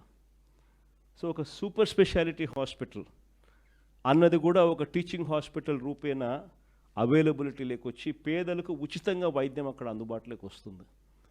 ఎప్పుడైతే ఈ టీచింగ్ హాస్పిటల్ ఎప్పుడైతే పనిచేయడం మొదలు పెడుతుందో, సూపర్ స్పెషాలిటీ హాస్పిటల్ ఎప్పుడైతే అందుబాటులోకి వస్తుందో, ఉచితంగా వైద్యం అన్నది ఎప్పుడైతే పేదలకు మధ్యతరగతి వాళ్ళకు అందుబాటులోకి వస్తుందో, ప్రైవేట్ వాడు ఎక్స్ప్లాయిట్ చేసే అవకాశం తగ్గిపోతుంది. ఎందుకనంటే 50 కిలోమీటర్ల దూరంలో నీకు ఆ హాస్పిటల్ ఉన్నప్పుడు 50 కిలోమీటర్ల లోపే ఈ హాస్పిటల్లో నీకు ఉచితంగా వైద్యం అందుతూ ఉన్నప్పుడు నువ్వు లక్షలు ఫీజులు వేస్తే ఎందుకు ఎవడు డబ్బు కట్టడు. కాబట్టి ప్రైవేట్ ఎక్స్ప్లాయిటేషన్ చెక్ పడుతుంది అని పేదలకు మధ్యతరగతులకు ఒకవైపున మంచి చేస్తూ, మరోవైపున ఏకంగా ఈ మెడికల్ కాలేజీల వల్ల 17 మెడికల్ కాలేజీల వల్ల ఏకంగా 4900 మెడికల్ సీట్లు అవైలబిలిటీలోకి వస్తాయి. ఈ 17 మెడికల్ కాలేజీల వల్ల మాత్రమే ఏకంగా 2550 మెడికల్ సీట్లు అవైలబిలిటీలోకి వస్తాయి. ఈ సీట్లలో అందరూ కూడా పిల్లలకు సీట్లు ఫ్రీగా దొరుకుతాయి, సగం సీట్లు, మిగతా సీట్లు ప్రైవేట్ కన్నా ఇంకా తక్కువ రేట్లకు గవర్నమెంట్ కాలేజీలలో అవైలబిలిటీలోకి వస్తాయి. మన పిల్లలు డాక్టర్లు అవుతారు, మన జిల్లాల్లోనే డాక్టర్లు అవుతారు. మన పిల్లలకి ఇన్ని సీట్లు అవైలబిలిటీ ఇక్కడే చదవడం మొదలు పెడితే మన పిల్లలు ఇక్కడే డాక్టర్లు అయి మన ప్రాంతంలోనే సేవలు అందిస్తూ ఉంటారు. సో ఒక గొప్ప కార్యక్రమం జరుగుతూ ఉంటే ఈ 17 మెడికల్ కాలేజీలలో 7 మెడికల్ కాలేజీలు చంద్రబాబు నాయుడు ప్రమేయం లేకుండానే అయిపోయినాయి. మనం ఉన్నప్పుడే ఒక 5 మెడికల్ కాలేజీలు అయితే పూర్తిగా స్టార్ట్ అయిపోయినాయి. 800 సీట్లు కూడా ఆల్రెడీ స్టార్ట్ అయినాయి. కోర్సులు కూడా 3 బ్యాచ్లు కూడా జరిగాయి. ఇంకొక పాడేరు మెడికల్ కాలేజీకి సంబంధించి జూన్లోనే క్లాసులు స్టార్ట్ అయిపోయాయి. పులివెందుల మెడికల్ కాలేజీకి సంబంధించి చంద్రబాబు నాయుడు ముఖ్యమంత్రి అయ్యే నాటికి సీట్లు అలాట్ చేస్తూ అయ్యా మీకు 50 సీట్లు ఇస్తున్నాము అని చెప్పి లెటర్ వచ్చింది. ఈ మనిషి మాకు సీట్లు వద్దు అని లెటర్ ఎన్నిక రాసినాడు. ముఖ్యమంత్రి మెడికల్ కాలేజీకి 50 సీట్లు ఇస్తే సెంట్రల్ గవర్నమెంట్ మాకు వద్దు అని ఎన్నిక లెటర్ రాసినాడు. మొత్తం 17 కాలేజీలలో 7 మెడికల్ కాలేజీలు రెడీగా ఉన్నాయి. 8,000 కోట్లకు దాదాపుగా 3,000 కోట్లు అప్పుడే ఖర్చు చేసేసి పూర్తిగా కాలేజీలు రెడీ అయినాయి. మిగిలిన 10 కాలేజీలకు పెట్టాల్సింది 5,000 కోట్లు. 5 ఏళ్ళ టైం ఉంది. సంవత్సరానికి 1,000 కోట్లు. మనిషికి మనసు రాదు. 1,000 కోట్లు. రాష్ట్ర బడ్జెట్ చూస్తే 2,50,000 కోట్లు. సంవత్సరానికి కావాల్సింది 1,000 కోట్లు. 5 ఏళ్ళకి కలిపి 5,000 కోట్లు. పోనీ ఆయన పెట్టకపోతే పాయ, మేము వచ్చినా మేము చేసుకుంటాం. కానీ కనీసం ఇలా స్కాములు చేస్తూ అమ్మడం ఏంది అని అడుగుతా ఉన్నా. స్కాములు చేస్తూ అమ్మేదానికోసం శ్రీకారం చుడతా ఉన్నాడు. సో ఈ స్థాయికి దిగజారిపోయిన ఈ మనిషిని నిజంగానే క్వశ్చన్ చేయగలిగిన వ్యక్తులు ఎవరైనా ఉండారు అని అంటే అది యంగ్స్టర్స్ నుంచి మొదలు కావాలి. ఇవన్నీ మీరు ముందుకు తీసుకొని పోవాలి. రాష్ట్రంలో 1 కోటి సంతకాల సేకరణ జరుగుతూ ఉంది. 1 కోటి సంతకాల సేకరణ జరుగుతూ ఉంది. స్టూడెంట్ వింగ్స్ను, యూత్ వింగ్స్ను ఏకంగా గ్రామ స్థాయిలోకి తీసుకొని పోయే కార్యక్రమం చేయడానికి YSR Congress party initiation already start అయింది. అందులో భాగంగానే నియోజకవర్గ స్థాయిలో అనుబంధ విభాగాలకు సంబంధించి అధ్యక్షుడిని వేయడం, మండల స్థాయిలో కూడా అనుబంధ విభాగాలకు సంబంధించి అధ్యక్షుడిని వేయడం ఆల్రెడీ కంప్లీట్ అయిపోయింది. మండల స్థాయి నుంచి ఇంకా గ్రామ స్థాయిలోకి పోయే కార్యక్రమానికి ఇప్పుడు అడుగులు పడుతూ ఉన్నాయి. గ్రామ స్థాయిలో కూడా స్టూడెంట్ అనుబంధ విభాగం రావాలి, యూత్ అనుబంధ విభాగం రావాలి.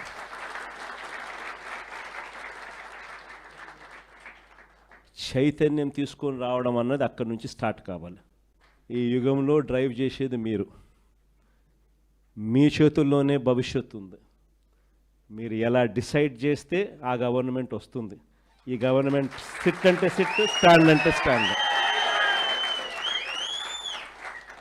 That is the power of youngsters. ఇది ఖచ్చితంగా ఇది గుర్తుపెట్టుకోవాలా. 1 కోటి సంతకాల సేకరణ అనేది కార్యక్రమం జరుగుతూ ఉంది. రాష్ట్ర వ్యాప్తంగా కూడా ఈ చంద్రబాబు నాయుడు ప్రభుత్వం మీద గట్టిగా ఒత్తిడి తీసుకొచ్చే దిశగా అడుగులు వేస్తూ 1 కోటి సంతకాల సేకరణ చేస్తూ మెడికల్ కాలేజీలు ఎట్టి పరిస్థితుల్లోనూ ప్రైవేటైజ్ చేయడానికి మేమంతా వ్యతిరేకం అనే కార్యక్రమాన్ని గొప్పగా శ్రీకారం చుట్టాం. ప్రతి గ్రామంలోనూ